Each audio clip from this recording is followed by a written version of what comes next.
Welcome to another episode of Systematic Geekology. This is a space where we seek to create and cultivate healthy conversations between those things we geek out on and the philosophical and theological questions that often arise out of our fandoms. Like, what does it mean to be human? What makes a hero? What makes a villain? How do the stories and narratives we geek out on shape how we live in the world? We are your priest to the geeks. We aren't all ordained, but we see ourselves as mediators at the intersection of geek culture and going deeper in our faith. We don't always have to agree, but we do respect each other, and we see everyone as a beloved child of God. Everyone geeks out on something, so come geek out with us and enjoy the show.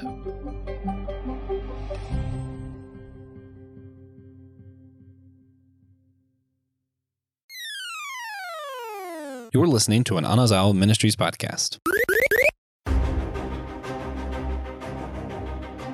Can you upload your consciousness to a new body? What's happening in Peacemaker Season 2?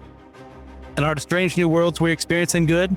We're going to be asking those questions and a lot more in today's episode of Systematic Geekology. We are the Priests of the Geeks. I'm your host, Christian Ashley, for a special What's News episode, joined today by two lovely co-hosts. Of course, Evan Garcia. How's it going, Evan? What's up, party people? Doing good. Glad to talk about this cacophony of new stuff that we have. We are spoiled. Well, oh, yeah. And if you're on YouTube, you can't see him because he's very camera shy. Retro Herbie. How's it going, Herbie? It's going. I'm here. I'd rather be sleeping. Oh, man. Wouldn't we all? Oh, yes. I have a view with distant planet. There you go. Gentlemen, what's the recent stuff you want to use for our lightning round? Yeah. I can go first. No one else wants to go. I'll do the Teenage Mutant Ninja Turtles. They did the re-release of the first movie, and I took my son, and I realized as I sat down, I said, man, I don't think I've seen this in theaters. So I was like, it was a completely new experience for me. So it was fun. It was fun seeing, and those puppeted costumes, man, they hold up pretty well. And it was pretty fun.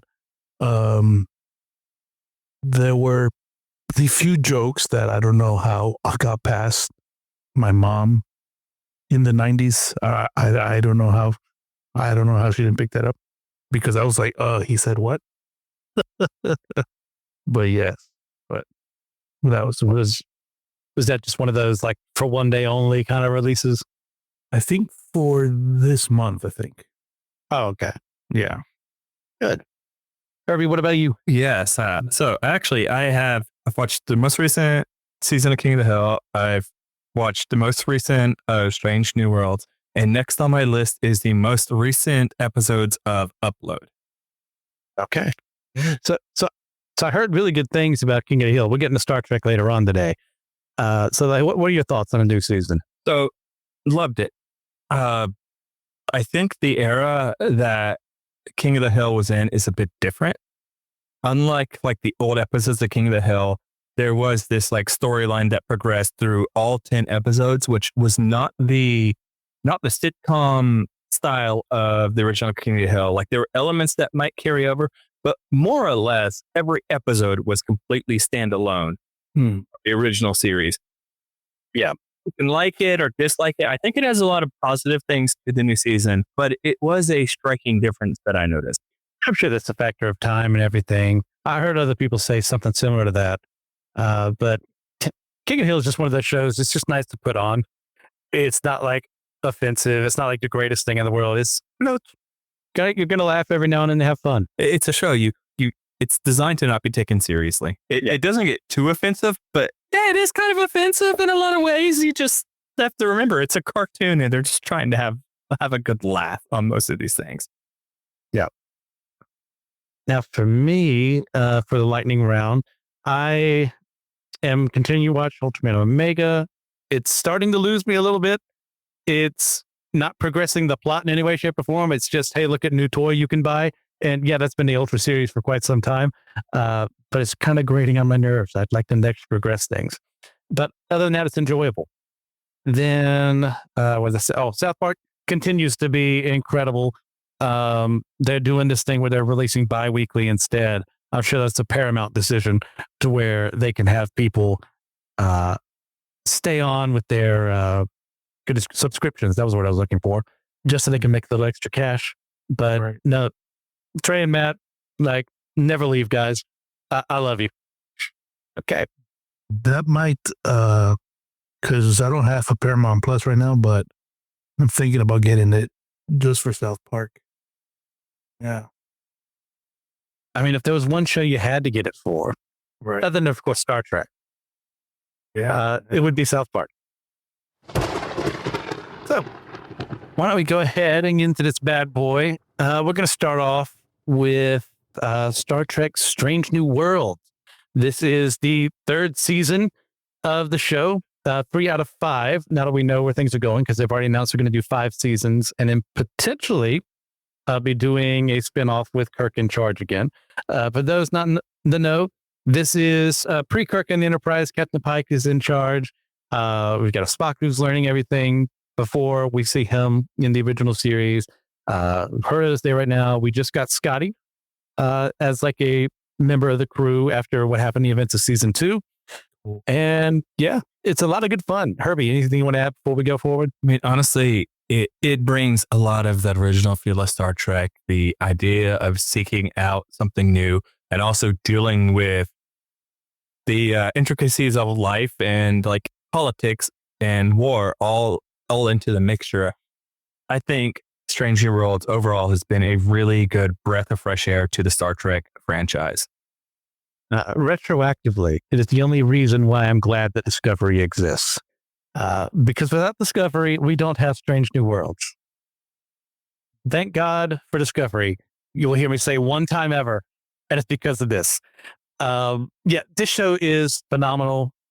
It's putting some hope back in our Star Trek after, well, I've already said Discovery sucks. It sucks. And it kind of took all the joy out of things for me. But this is bringing it back to roots of where does the Federation, of why do we go out and seek out new life and new worlds and all this mess? Well, because we're explorers, because we want to find things out. We want to discover new things and figure things out and understand where we come from as people. It's just fun. Yeah, this isn't a perfect season by any stretch of the imagination, but I enjoy it. So you enjoying it so far, Herbie? Absolutely, I am.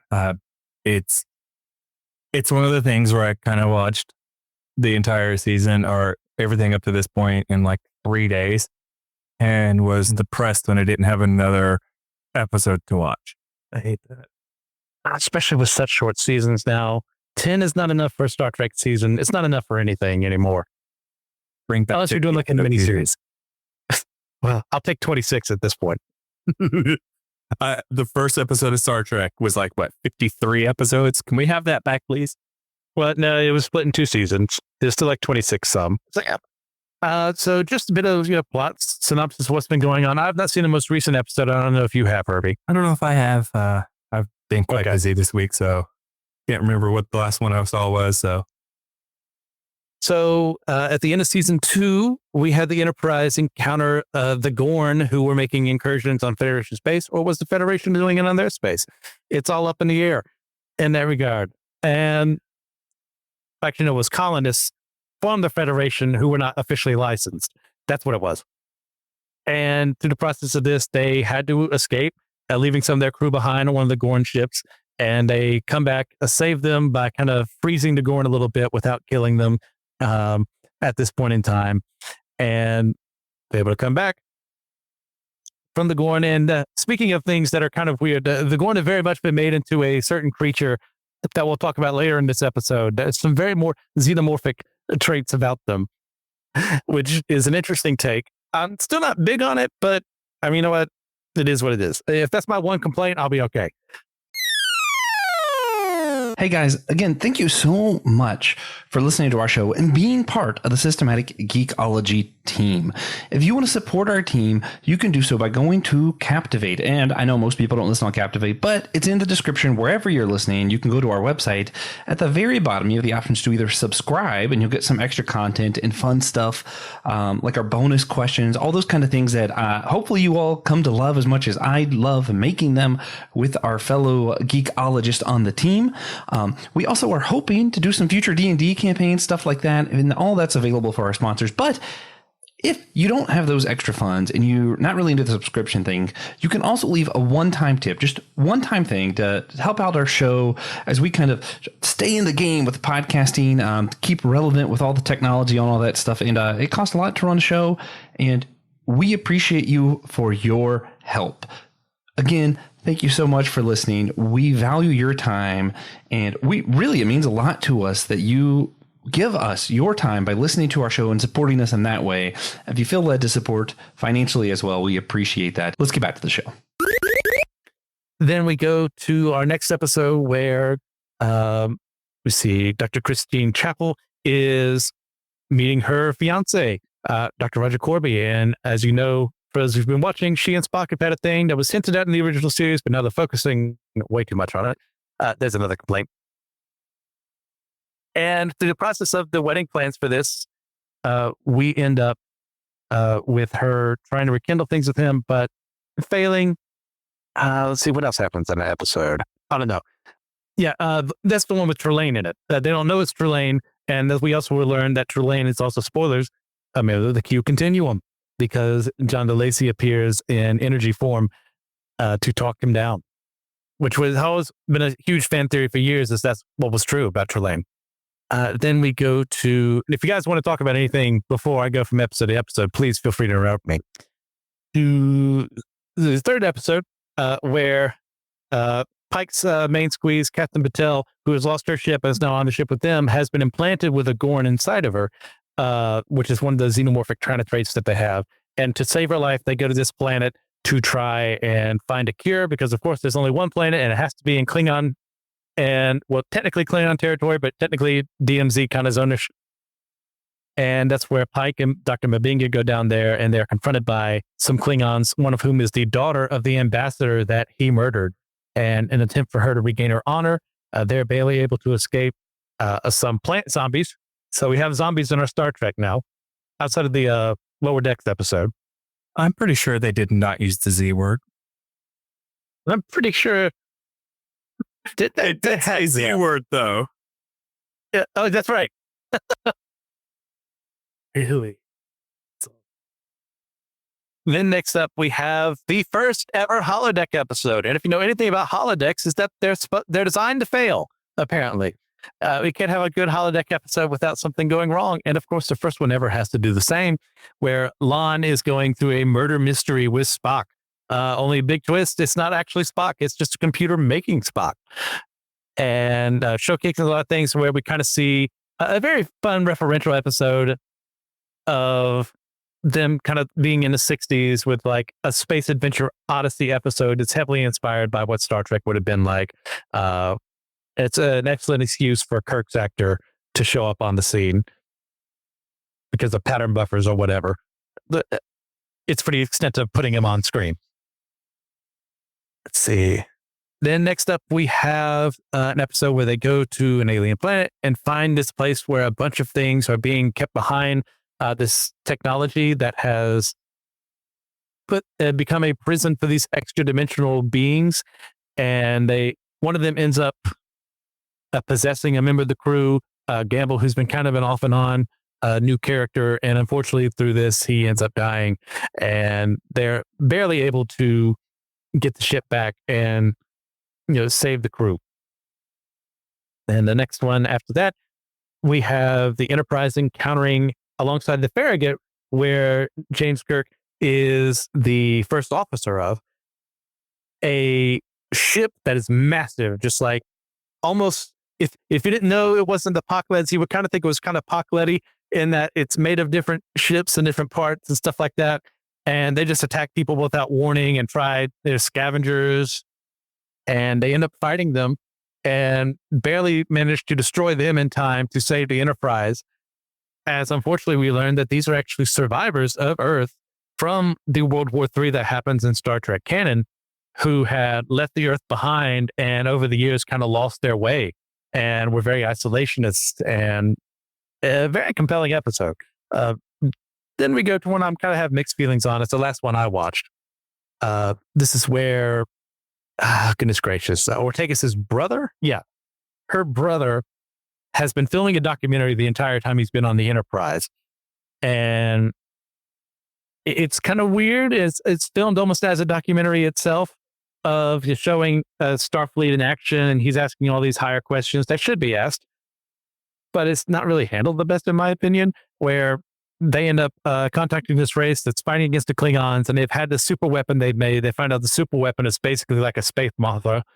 And unfortunately, they have like brainwashed the space Mothra and to killing people, and it wants to die. So they essentially euthanize it. Whoa. So that has been our most recent season. Like I said, I haven't seen the most recent episode. So, so first off, Evan, since you haven't watched it, what are your like impressions just like hearing all this madness, all these proper nouns I just threw out your way?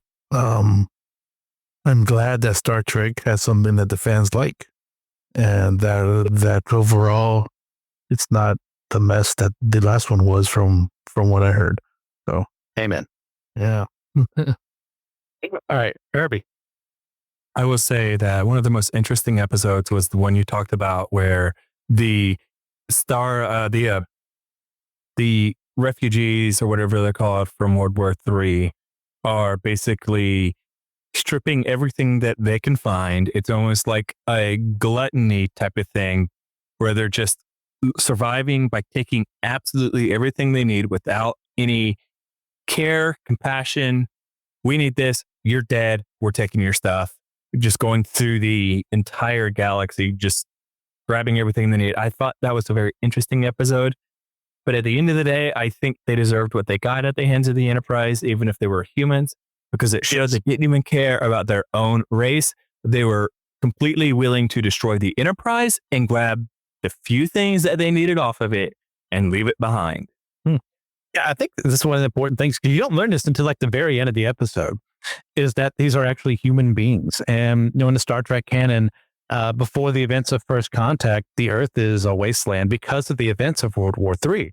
And you have people like, I think it's Colonel Green, who was leading the Earth into this post-apocalyptic wasteland, dehumanizing people, committing genocide.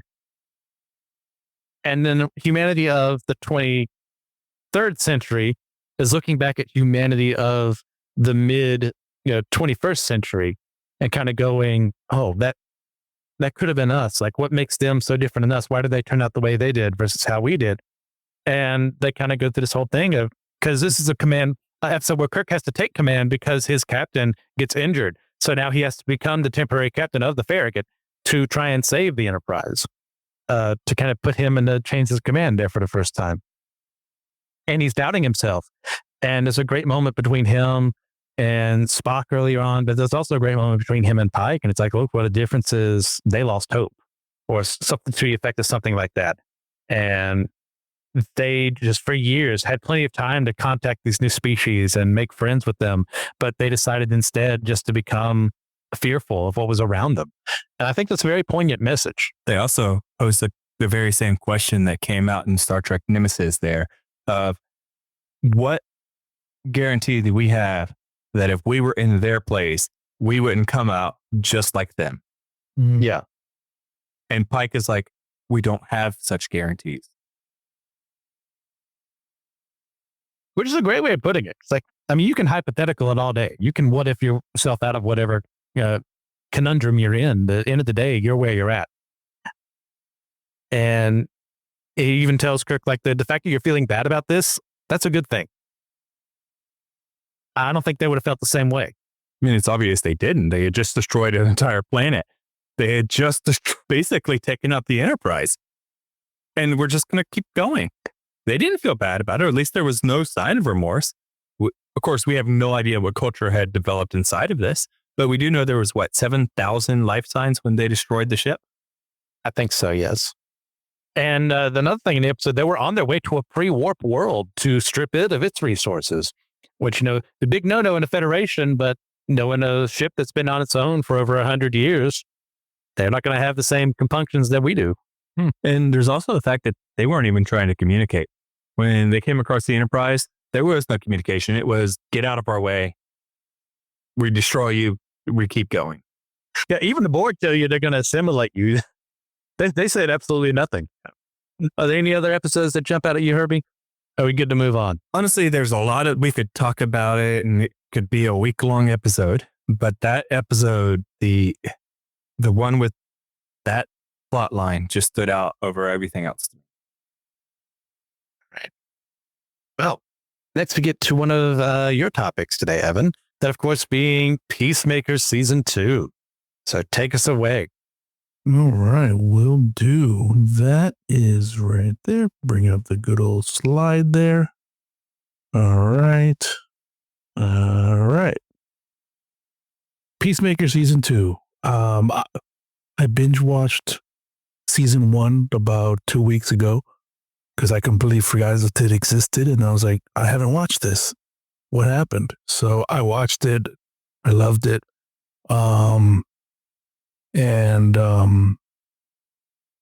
Then we watched Superman, and that got me hyped again for the new DC universe. So, this will pick up. This is a season 2, and it picks up right after.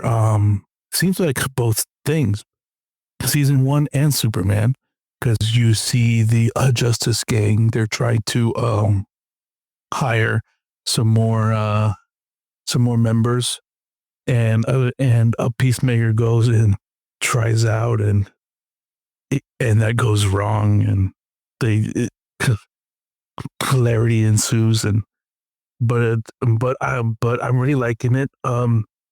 Episode 2 is about to drop now, so that's the first thing I'm going to watch when I get off here, and I'm really liking it because it's the same kind of story as Superman has, in the sense the main character's trying to find his humanity and trying to find it within community, basically. But they are two different people, so the shows are completely different. Like I'm not going to show my kids this show. Absolutely not. Yeah. So I took them to Superman, but they're not watching this. So, but that works because every character is different.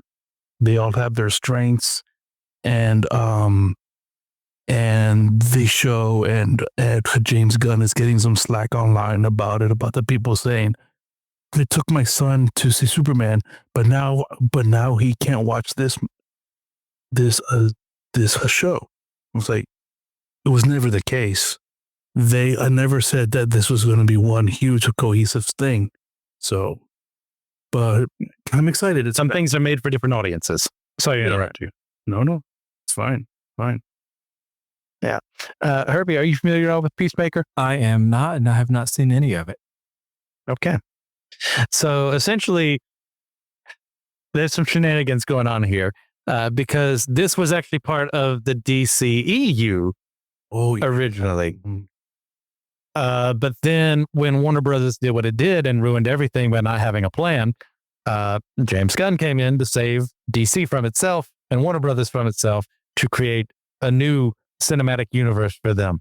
And now they have done the thing where they have retconned at the very end of season 1, like the Justice League shows up post after Peacemaker and everyone working with them stops an alien invasion.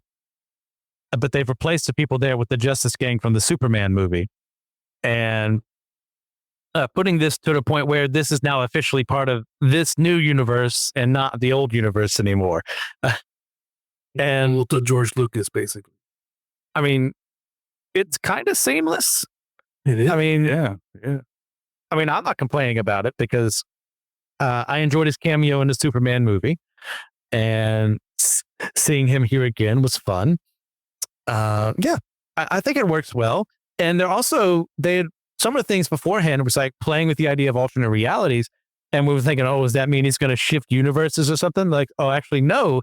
He finds out that in this reality, in this continuity, his dad is the White Dragon, leader of a bunch of fascist, supremacist, and racist men. And he killed him in the last season, but he finds that one of the things that he owned was this essentially portal to another reality. And he goes in, and not only is his dad alive, his brother's alive.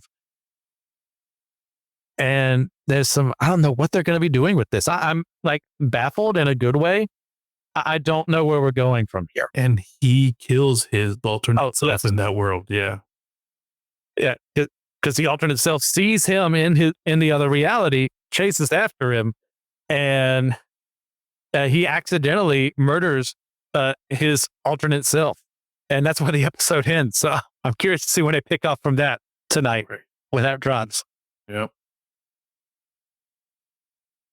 Because you're kind of wondering, like, does there need to be a new season? Wasn't season 1 sufficient? So I'm curious to see where Gunn goes with this, because as seen in the first episode, his first name's Chris, right? Yeah. Yeah. He's like struggling to find himself to the point where there's a scene I could really have gone without seeing, but it is what it is. This is intended for a mature audience, and there is basically too. Oh gosh, that was way too long. Jesus. Still going. Yeah.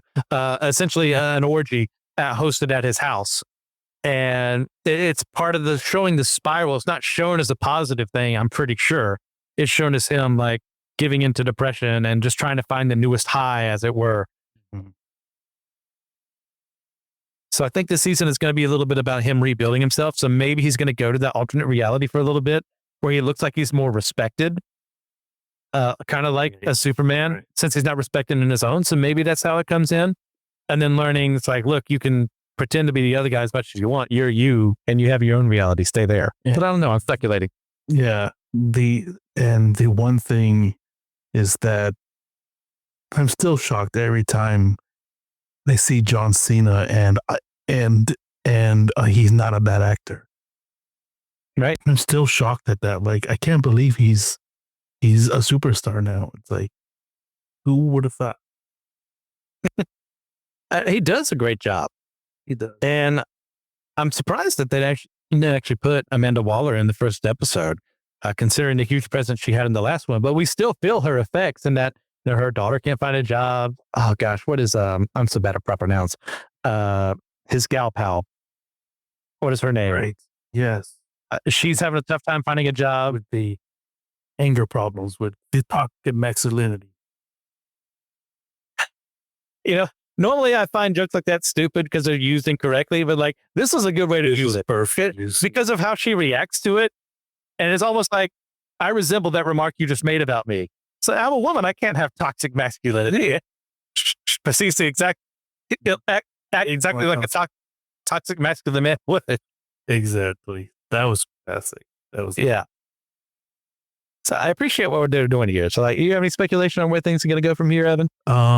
James Gunn says episode 6 and episode 8 are huge for the whole universe. So I'm kind of excited for stuff like that. So, and this what is a seemingly unknown character, man. Like they've really made it, and they've really made it into something that people like, and the characters are super wacky, but they are relatable.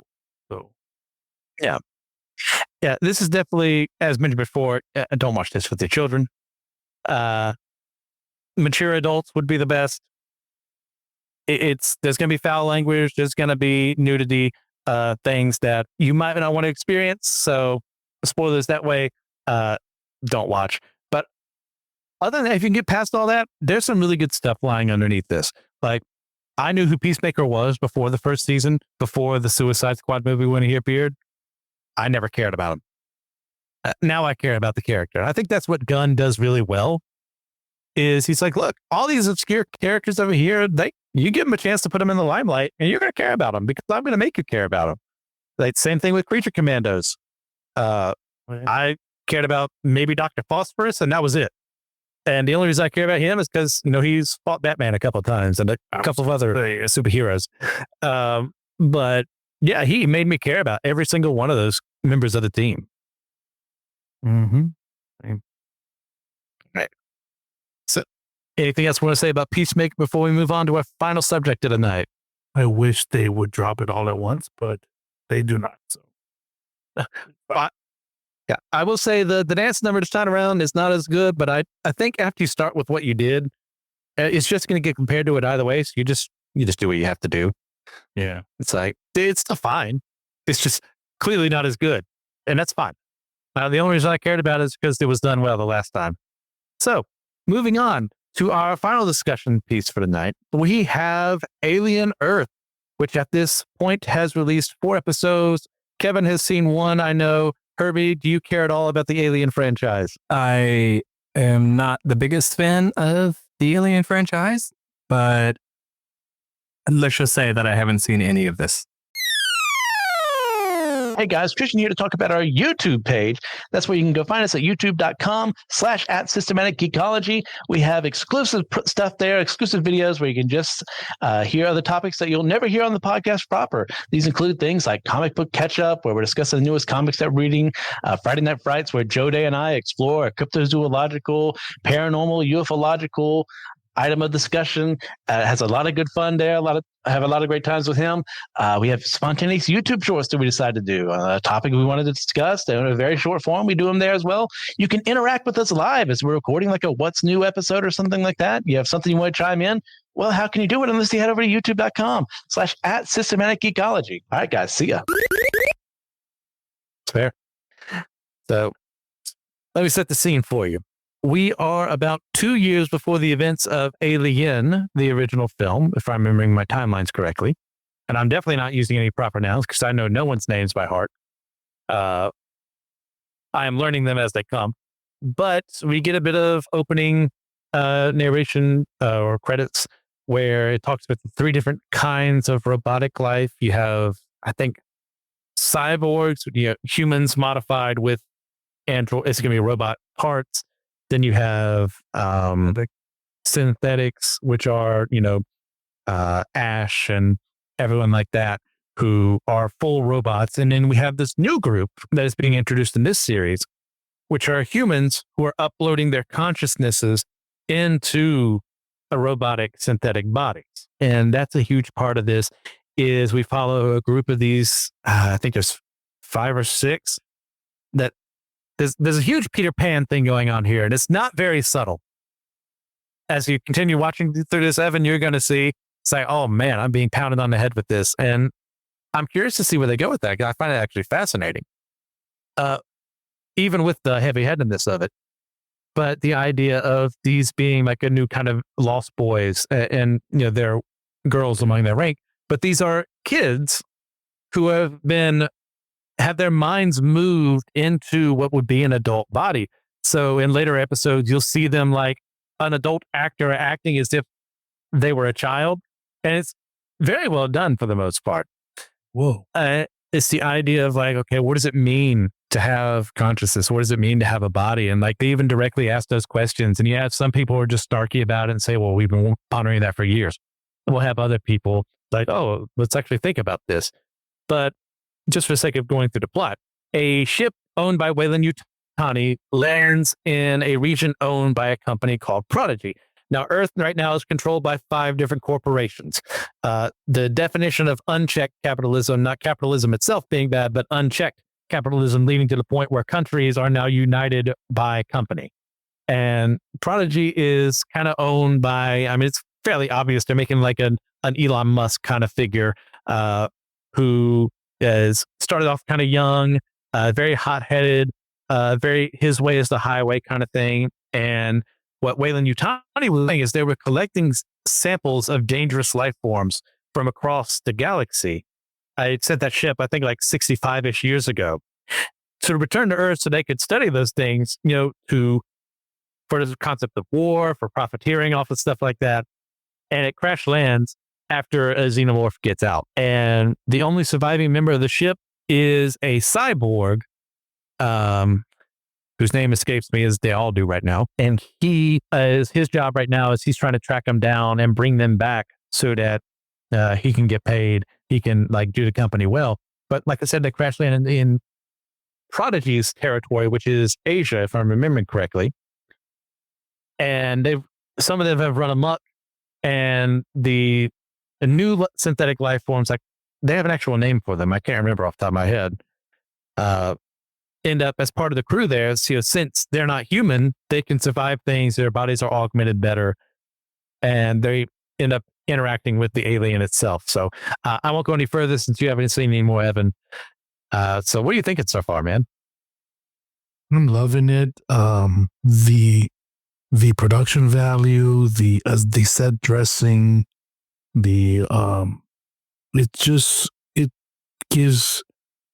it's basically they shot it back in the 80s again, like, with the same film, and it just has a perfect aesthetic. He kind of blew me away. Like I was kind of like, I wasn't focused on the dialogue. It was just so beautiful to see. I was like, damn, they did a good job. Like this looks like what I think of a alien movie in this franchise. And I'll probably watch that episode again because there was a lot to take in, and then I'm excited to keep going from there. From what you said, it seems super interesting. Yeah, I'm very intrigued by this. It was one of those, I was kind of like, okay, what are they going to do with this? And you start reading a little more about what they were going to be doing with this. Like, okay, maybe you're winning me a little more. And then the first episode dropped, and I'm like, okay, you suckered me in. I'm with you. We're in it to win it. And I think, and I joked about not knowing anyone's names, but there are some really compelling characters here. Because as you're going to find out, there's a brother and sister, one of whom years ago became like the first of these kids to upload their consciousness into the synthetic bodies. And she's been kind of watching him from afar. And he's been doing a thing where he wants to get off of contract with his company to go to med school, I'm pretty sure. And she kind of finagles things to where they end up meeting. And the interplay between the two of them, because it's like, okay, what does it mean to lose your loyalty to one company and then head to another company? Are you selling your soul by doing something like that? Excellent questions to be asked. And then, of course, there's the question itself of, can the human soul be moved into another body, one that is synthetic in form, or are you just implanting like memories and thoughts and ideas? Well, they should ask Emperor Palpatine and see how he did it. Somehow. Yeah, somehow. Somehow Palpatine showed up in Alien Earth. So what's your take on that? Body uploading, the transhumanism ideas behind something like that. Is it something we should be looking for? Is it ethical? I think it's kind of scary that kind of stuff is probably might happen within our lifetime, like some version of it, which is kind of interesting. And I'm super interested to see how that goes. With AI, we can figure stuff out like that. So I'm just curious. It's like, it's one of those things like time travel. It's been a staple in the sci-fi world and stuff. And we always talk about consciousness. So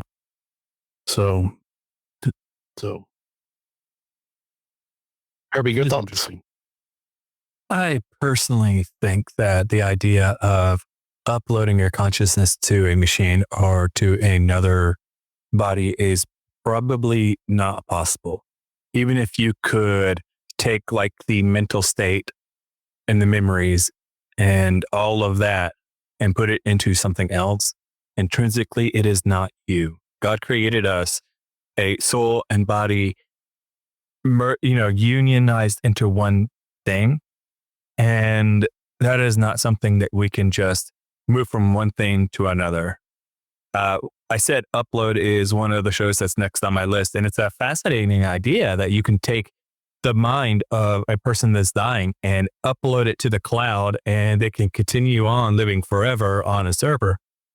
However, I think at the end of the day, that's just not something that's possible. You cannot actually keep a human alive without their body. Like you can't, there's no such thing as this out of body experience. The mind is forever linked to our physical body. Because it's also kind of a question that's brought up with cloning. When you clone a human being, or if it's possible to do so, is it the same soul? Is it a separate soul? Is there a soul to begin with? And that's been debated for so long, we don't know the answers. But for this series in particular, I'm more on Herbie's side of things, where, one of the blatant things that's brought up are kind of Elon Musk figure. I think his name is actually Boy, is kind of talking about how this is about immortality for humanity. And he's not wrong in that sense of, if it's possible to upload your consciousness this way, you could essentially, as long as you're being powered, live forever and you're functionally immortal. And that's goes against creation. That goes against what is supposed to happen as a result of the fall. We can, argue about that all day long. Human beings in this fallen world are supposed to die. And we live our whole lives thinking that we're invincible and that we can move past that, only to be proven that ain't true. And every single one of us outside of Enoch and Elijah has bit the dust. And that's a result of our corruption. And I think one day that's not going to be the case anymore. And that's not because we did anything. It's going to be God did something. But the idea of looking into this, I'm not into, because of the hubris involved, because I highly doubt That's a big problem. that, I highly doubt the idea that you could upload all of my memories into something and then that thing is me. Because human beings don't control the soul and can't really transport it from the body into another object. So my thinking would be, it would be impossible. You would have like a memory simulation of me out there, but it wouldn't be me. There wouldn't be a soul attached to it, unless God himself decided to either create a new one or transfer mine to that. But I don't think that's a question I can ask. Go ahead. Oh, yeah. Or we figure it out. God lets us figure it out. Okay. I mean, that's something to change. Yeah. Cool. You like, who knows? Who knows? Like, that we're limited by the technology we have now. Is it actually possible for us to transfer a soul? Okay, is the soul measurable in a beaker or what have you? Could have. How many gigs is a soul? Let's say. No. I mean, do you still have to update Adobe while you're doing it or whatever? Nice. Yeah. And whenever the server blue screens that your soul is tied to, do you die? Oof. Yeah, probably. Oh man. Yeah. And I think too, and even especially in a series like this, I don't think that would solve a lot of problems. I think it would create more in a different way. I think you'd have subscriptions for how long. You have like 10 years. And if you pay off this debt, you can continue to keep living up in this uploaded state or what have you. Because like I said, ultra hyper capitalist society here with no morals on whatsoever. I think that's exactly something that would happen. I think you should watch Upload, Christian, because that is one of the major plot points of Upload. Ah, okay. There we go. That's Amazon, right? Yes, it is Amazon. Okay. Cool. All right. So, of course, we haven't really talked too much about xenomorphs, but they're in the show too, and they do a great job of maintaining the menace of these creatures, while at the same time, you're going to find out Evan exploring like what they kind of are. Do they have a higher intelligence to them? Those are questions that are being asked in the episode that I just finished, episode 4. And some very captivating things. But like, if you're like, well, you guys talked about the xenomorphs, like, no, they're there, but there's other important stuff happening too. And they look amazing for, especially for a TV budget. Oh, right on. I'm excited for that. All right. Well, you guys have anything else you want to do or say before we wrap things up? We have a lot to watch. Oh, yeah. Load sounds good. Upload does sound good. I'll add that to my very, very long list that I'm never going to finish. The impossibly long list that does nothing but get longer. Right? How do you guys manage your cues, quote unquote? I don't even write it down. And so if I can't remember it, it's not on the list anymore. That's how I feel about it now. Yeah. Same. I have an entire Word document of things that I have watched. So if I've seen first season of this, I say blank first season. So I know I haven't seen the second season if that ever shows up, because I am a very forgetful person. So I don't have like need to watch. I just have what I have. So I know, okay, if it's on this list, I don't need to watch it again unless I want to. Right. That's a good way. Okay. All right. So out of the things recommended today, like what do you think is going to be your top recommendation? I'm torn between Strange New Worlds and Alien Earth. I don't know. I'm on Strange New Worlds. I'm a Star Trek fan. Strange New Worlds, 100% Star Trek. More so than Lower Decks, more so than Discovery. Strange New Worlds, go with it. If you are even remotely a Trekkie, you're going to love it. Can I just jump in? I mean, you know what? How much Star Trek have you seen before? Pretty much all the movies, and but none of the new series. Yeah. I haven't So you seen can, it's fairly standalone. Like you can enjoy it all by itself. You'll probably miss like a lot of like the Easter eggs or the tie-in. Sure. But the plots do stand pretty well on their own. You're gonna pick up on names like, hey, this is Kirk, but not Kirk. Right. Oh, okay. Yeah,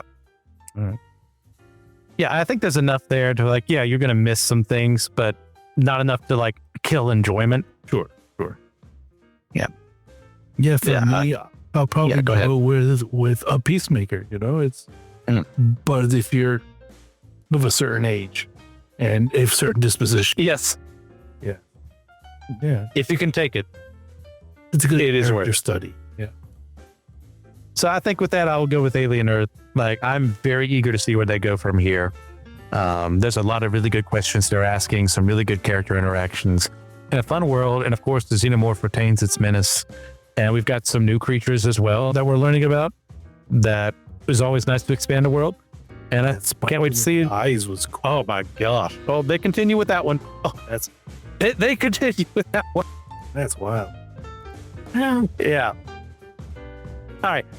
So those were our recommendations, guys. Thank you very much for all you do. If you're joining us live on YouTube right now, or if you're listening to this in podcast form, we appreciate you guys listening, everything you do. So please, if you get a chance, leave a 5-star review on your podcasting platform of choice, or leave a like, subscribe, and leave a comment down below in this video. You can always suggest future episode topic ideas or anything that you want to talk about us about by sending an email to systematicgeekology@gmail.com. I'd like to shout out some supporters and thank them for all that they do. If you'd like your own name to be shouted out here, you can join us at the $3 tier on Patreon or Captivate. And I'm going to shout out Aaron Hardy, Daniel Sigmund, Trip Fuller, and James Barrett. You guys are the best. But remember, you're all the chosen people, a geekdom of priests.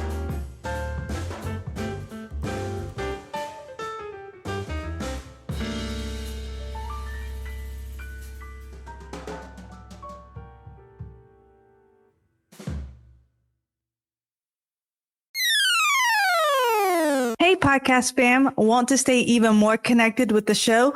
We've got you covered. Check us out on Instagram and Blue Sky, where we're posting exclusive content and bonus videos and fun updates that you won't get anywhere else. From sneak previews of upcoming episodes to bonus content, our social accounts are the best way to keep the conversation going. Plus, it's a great spot for you to interact with other listeners and share your thoughts. We love hearing from you. When you follow us, it helps us grow and continue bringing you the content that you love. Whether it's a funny poll, a quick clip from today's episodes, or just random thoughts, you'll feel more plugged into everything we're doing. So go ahead and hit that follow button on Instagram and Blue Sky. It's one more way to be a part of the show and keep the good vibes flowing. Thanks for being a part of the family, and we can't wait to see you there. Hi, friends. It's Laura here, and I just wanted to say thank you for listening to our show. Systematic Geekology is a part of a larger podcast network called the Anazal Podcast Network. Dummy for Theology is Joshua Noel's show discussing different theological topics from various perspectives and attempting to give people more questions than answers. My Seminary Life is Brandon Knight's show. It started as him going through what he was learning in seminary, and after he graduated, he's been doing independent studies and has a lot of fun series like on hermeneutics, Bonhoeffer Summer, and worship. And then Friday Night Frights is a monthly show with Christian Ashley and Joe Day. They have a vote on the Systematic Geekology Facebook group to choose a topic each month and discuss everything from cryptos to ghosts to aliens to serial killers and more. So we hope you'll give it a listen, and thanks for being part of what we're putting out there.